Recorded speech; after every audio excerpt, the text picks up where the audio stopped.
Good morning students. आज जो अपन बात कर रहे हैं वो इलेक्ट्रोफिलिक सब्स्टिट्यूशन रिएक्शन यानी कि जो प्रीडीन है इसकी इलेक्ट्रोफिलिक सब्स्टिट्यूशन रिएक्शन पर अपने लास्ट वीडियो में कुछ बात की थी। लेकिन क्या है कि लास्ट में क्या हुआ, कुछ टेक्निकल प्रॉब्लम की वजह से वीडियो कट हो गया था, तो मैं उसको थोड़ा सा आगे बढ़ा रहा हूँ आज दोबारा से। तो इसमें अपन ने जो बात की थी वो बात की थी कि भाई जो इलेक्ट्रोफिलिक सब्स्टिट्यूशन रिएक्शन है, भाई एक तो क्या है कि भाई इलेक्ट्रोफिलिक सब्स्टिट्यूशन रिएक्शन ये क्या है कि स्पेशल कंडीशन में कंप्लीट करता है। ये बात अपनी क्लियर हो गई थी। उसके रीजन आपको बता दिए थे कि नाइट्रोजन की जो प्रॉब्लम है यानी कि नाइट्रोजन जो यहाँ पर है उसके रीजन से क्या है कि इलेक्ट्रॉन डेंसिटी पर इफेक्ट पड़ रहा था, और साथ में क्या है कि इसका इलेक्ट्रोनेगेटिविटी के कारण। फिर अपनी बात हुई कि भी जो इलेक्ट्रोफिलिक सब्स्टिट्यूशन रिएक्शन है वो इसकी ऑर्थो, मेटा और पैरा पोजीशन में से किस पोजीशन पर होती है। तो उसमें अपन ने बताया है कि भाई मेटा पोजीशन पर इलेक्ट्रोफिलिक सब्स्टिट्यूशन रिएक्शन क्या होगी, कंप्लीट होगी। ठीक है ना।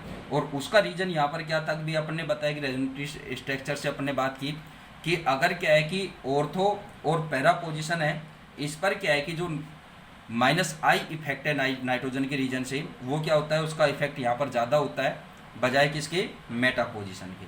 तो यहाँ पर ये बात हुई। और उसमें अपन ने ये बताया कि भाई जो 2 और 4 पोजीशन है उन पोजीशंस पर क्या होता है कि एक एक स्ट्रक्चर्स ऐसी फॉर्म हुई थी, ठीक है, कि जिन पर क्या है कि नाइट्रोजन एटम पर क्या आ गया था, पॉजिटिव चार्ज आ गया था। और पॉजिटिव चार्ज आया तो इस कंडीशन में क्या है कि नाइट्रोजन एटम का क्या है, सेक्सेट कंप्लीट नहीं है।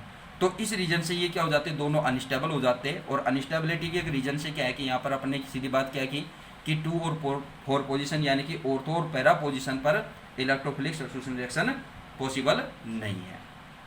ठीक है।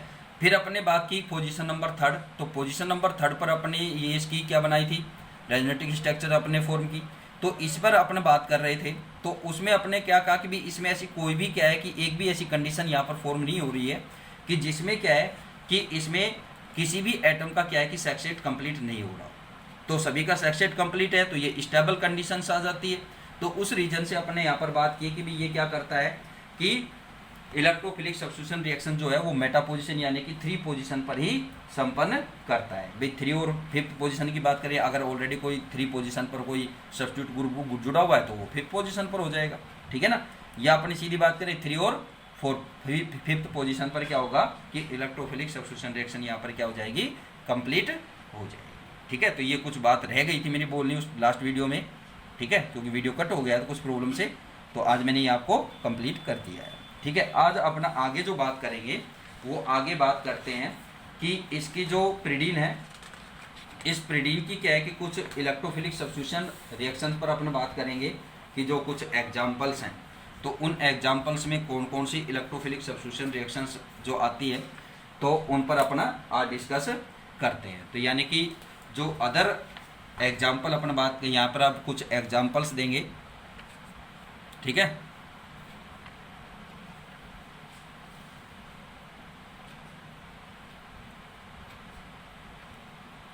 सम एग्जाम्पल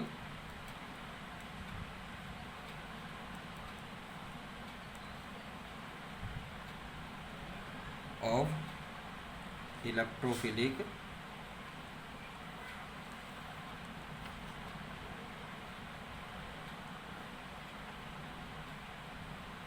सब्स्टिट्यूशन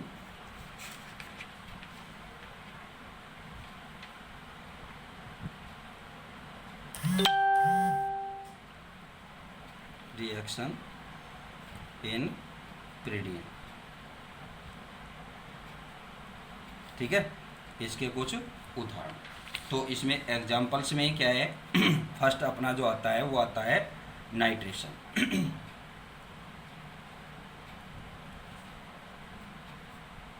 नाइट्रेशन पर अगर अपन बात करें तो नाइट्रेशन यानी कि क्या होगा कि अगर कॉन्सनट्रेट H2SO4 और फ्यूमिंग HNO3 नाइट्रिक एसिड के साथ क्या किया जाए, इसको 300 डिग्री टेम्परेचर पर हीट किया जाता है, तो क्या होता है कि 3 नाइट्रोप्रीडीन का निर्माण होता है। ठीक है ना। कि भाई H2SO4 की प्रेजेंस में क्या करें कि फ्यूमिंग यानी कि सधूम HNO3 के साथ रिएक्शन कराते हैं, तो उस कंडीशन में क्या होगा, यहाँ पर 3 नाइट्रोप्रीडीन का फॉर्मेशन हो जाता है। क्या होता है, जब प्रीडीन की रिएक्शन फ्यूमिंग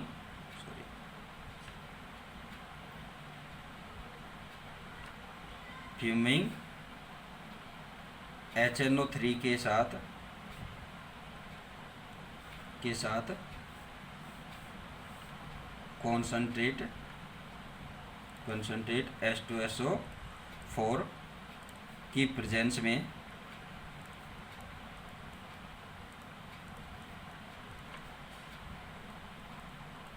कराते हैं तो 2-नाइट्रोपिरीडीन का फॉर्मेशन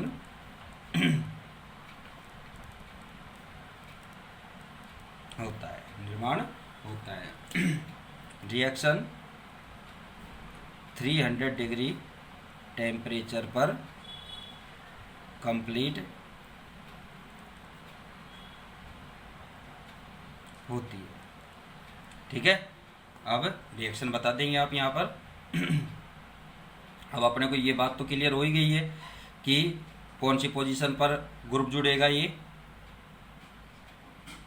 कौन सी पर है याद। अब अभी भी बात की है इस वीडियो में भी अपने, तो वो कौन सी पोजीशन है, 3 पोजीशन, यानी कि मेटा पोजीशन। अब आप यहाँ पर जो भी ग्रुप यहाँ पर जुड़ेगा, सीधी बात है कि आप कहाँ पर जोड़ेंगे इसको, मेटा पोजीशन यानी कि इसकी 3 नंबर पोजीशन पर आप ऐड करेंगे बस। ठीक है,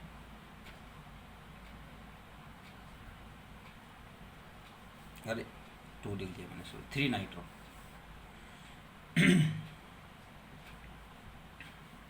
तो ये यहाँ पर क्या जुड़ जाएगा, इलेक्ट्रोफाइल नाइट्रो। ठीक है, और क्या बन जाएगा, 3 नाइट्रोपिरीडीन का फॉर्मेशन हो जाएगा। ठीक है ना, यहाँ पर बेटा ध्यान रखना, मैंने गलती से 2 लिख दिया था। ठीक है। अगला जो आता है एग्जाम्पल, वो आता है सल्फोनेशन।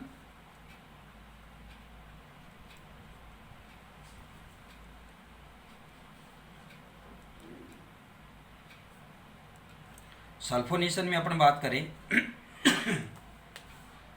तो इसका जो सल्फोनेशन है वो क्या है कि बहुत कठिन होता है, हार्ड होता है, बट क्या है कि 20% ओलियम को थोड़े से क्या है कि मर्क्यूरिक सल्फेट की प्रेजेंस में क्या करते हैं, प्रीडीन के साथ 220 डिग्री सेंटीग्रेड पर हीट करते हैं। तो प्रीडीन क्या क्या बनता है, प्रीडीन 3 सल्फोनिक एसिड की क्या हो जाती है, 70% यील्ड अपने को प्राप्त होती है। यानी कि जो सल्फोनेशन है कि एक नॉर्मली कंडीशन में नहीं होता है भाई, अपने को ये पता है कि रिएक्शन कोई भी नॉर्मल कंडीशन में नहीं है। ठीक है ना, क्यों अपने ऑलरेडी ये बात डिस्कस कर चुके हैं इस बात पर कि जो इसका क्या है कि अपने ये इलेक्ट्रोफिलिक सब्स्टिट्यूशन रिएक्शन है कि ये रिएक्शन क्या होती है कि सामान्य परिस्थितियों में पॉसिबल नहीं है। तो इसके लिए क्या है कि कुछ फास्ट कंडीशंस यानी कि तीव्र परिस्थितियों की आवश्यकता होती है। तो यहाँ पर क्या है कि सल्फोनेशन भी क्या है कि सिंपली, इतना सिंपली जैसे नाइट्रेशन हो रहा है, इतनी सिंपली क्या है कि सल्फोनेशन नहीं होता है। तो यहाँ पर क्या है कि सल्फोनेशन में क्या होता है,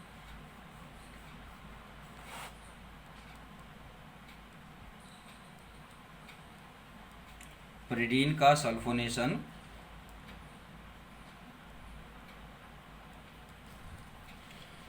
सल्फोनेशन 20% ओलियम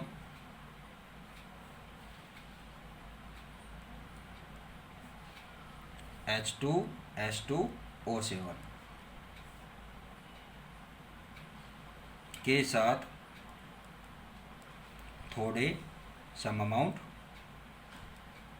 थोड़े से मर्क्यूरिक सल्फेट HgSO4 की प्रेजेंस में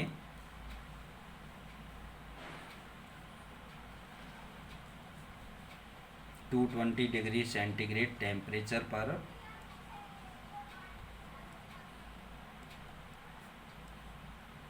हीट करने से, गर्म करने पर या से क्या बनता है, प्रीडीन 3 सल्फोनिक एसिड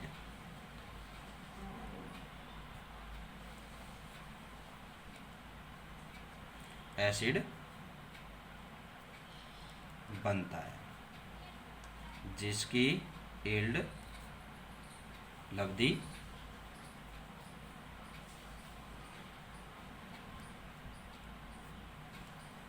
70% तक होती है। ठीक है, रिएक्शन बता देंगे आप यहाँ पर।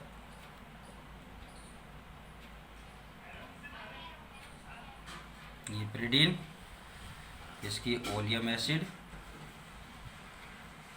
ठीक है, इसके साथ इसको क्या करेंगे, HgSO4 की प्रेजेंस में 220 डिग्री सेंटीग्रेड पर हीट करेंगे तो क्या होगा कि इसकी मेटा पोजीशन पर सल्फोनिक ग्रुप ऐड हो जाएगा,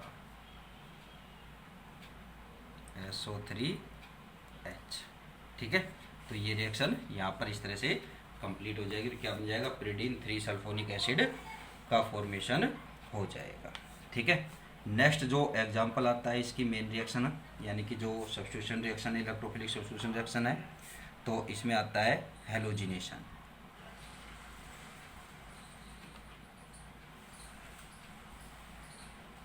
हैलोजनीकरण, हैलोजिनेशन में अपन बात करें तो हैलोजिनेशन क्या होता है कि अगर क्या हो कि क्लोरीन के साथ इसकी अभिक्रिया किसके प्रेजेंस में, एल्यूमिनियम क्लोराइड की प्रेजेंस में क्या कराते हैं कि इसका क्लोरीनेशन कराते हैं, तो क्या बनेगा, 3-क्लोरोपिरीडीन का निर्माण होता है।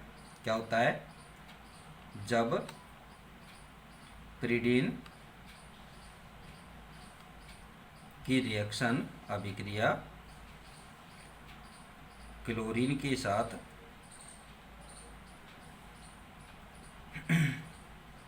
AlCl3 कैटेलाइज्ड की प्रेजेंस में कराई जाती है, तो क्या होता है,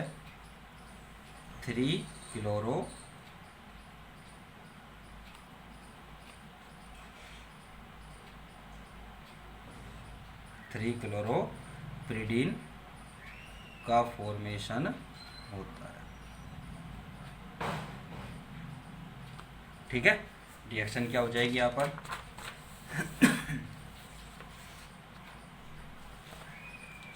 एक सेकंड बेटा,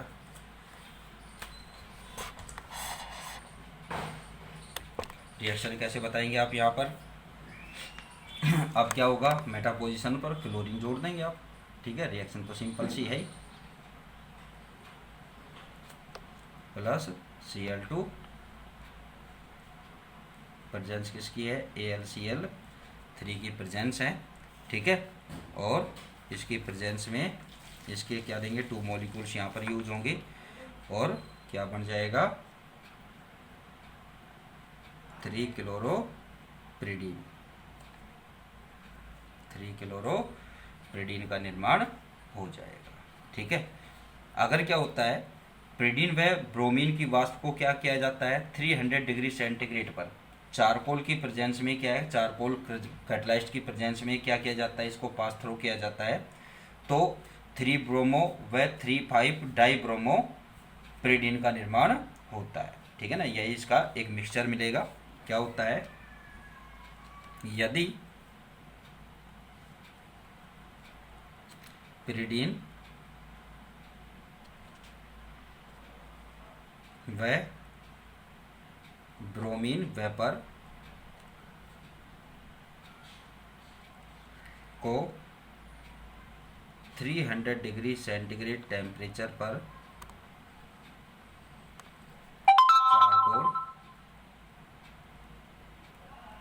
चारकोल कैटेलाइज्ड पर से पास थ्रू किया जाता है,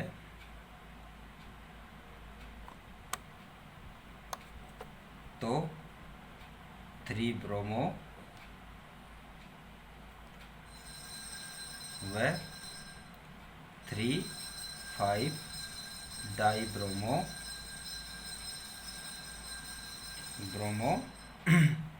पिरिडीन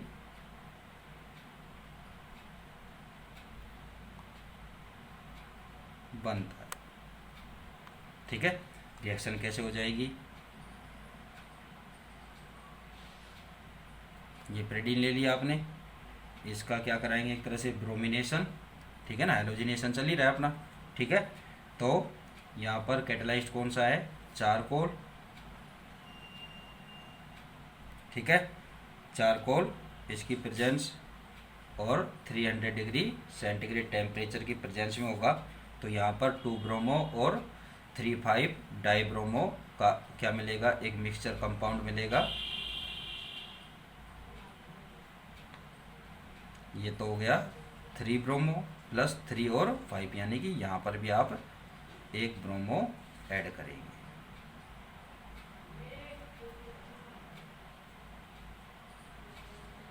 ठीक है, क्या बन गया, ये तो बन गया 3,5 डाईब्रोमो पिरिडीन, और ये क्या बन गया 3 ब्रोमो पिरिडीन का फॉर्मेशन हो गया। ठीक है, और यदि क्या होता है कि इसी रिएक्शन को क्या कराते हैं कि अगर 500 डिग्री सेंटीग्रेड पर किया जाए तो क्या होता है कि जो फ्री रेडिकल रिएक्शन है उसके द्वारा क्या होती है, रिएक्शन कंप्लीट होगी और क्या बनेगा 2 ब्रोमो और 2,6 डाई ब्रोमो डेरिवेटिव प्राप्त होंगे। ठीक है ना, क्या होता है, यदि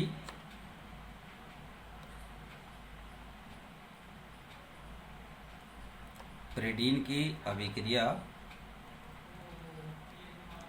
500 डिग्री सेंटीग्रेड टेम्परेचर पर ब्रोमीन के साथ कराई जाती है तो रिएक्शन फ्री रेडिकल मैकेनिज्म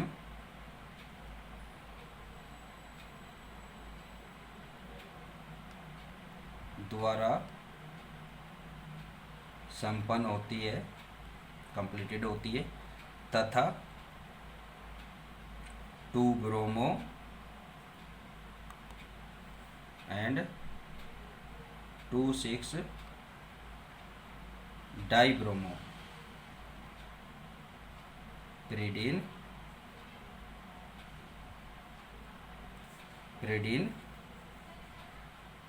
बनते हैं। ठीक है, रिएक्शन क्या हो जाएगी यहाँ पर,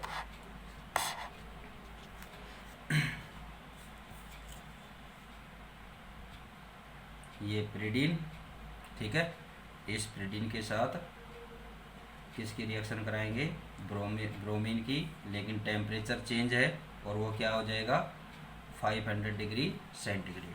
तो यहाँ पर 2 ब्रोमो डेरिवेटिव और 6 ब्रोमो डेरिवेटिव यहाँ पर आपको प्राप्त होंगे। ये तो हो गया 2 ब्रोमो और क्या हो जाएगा, दूसरा क्या बनेगा 2,6 डाईब्रोमो, एक ब्रोमीन इधर और एक ब्रोमीन इधर, ये 2,6 पोजीशन हो जाएगी। ठीक है, और लास्ट जो इसकी अभिक्रिया आती है वो आती है मर्क्यूरेशन। ठीक है, नेक्स्ट वीडियो में फिर अपने इसकी न्यूक्लियोफिलिक सब्स्टिट्यूशन रिएक्शन पर बात करेंगे। ठीक है, तो ये 4th नंबर क्या आती है, मर्क्यूरेशन।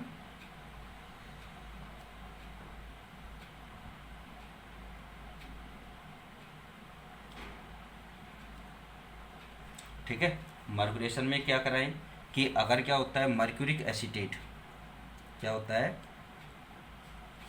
यदि पिरिडीन की रिएक्शन मर्क्यूरिक एसीटेट CH3COO का whole twice Hg, mercuric acetate के साथ कराते हैं तो क्या बनेगा, 2 एसीटोक्सी मरकरी पिरिडीन, सॉरी 2 नहीं 3, तो 3 एसिटोक्सी मरकरी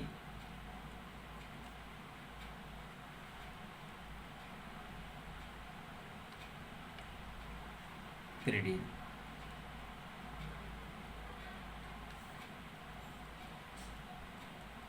बनता है और रिएक्शन क्या हो जाएगी यहाँ पर, ये आपने पिरिडीन ली, ठीक है, इसकी रिएक्शन मर्क्यूरिक एसीटेट के साथ, तो CH3CO का होल ट्वाइस Hg, ठीक है, और क्या बनेगा यहाँ पर, इसकी थर्ड पोजीशन पर क्या ऐड हो जाएगा, मर्क्यूरिक एसीटेट ग्रुप ऐड हो जाएगा, यानी क्या बनेगा Hg.O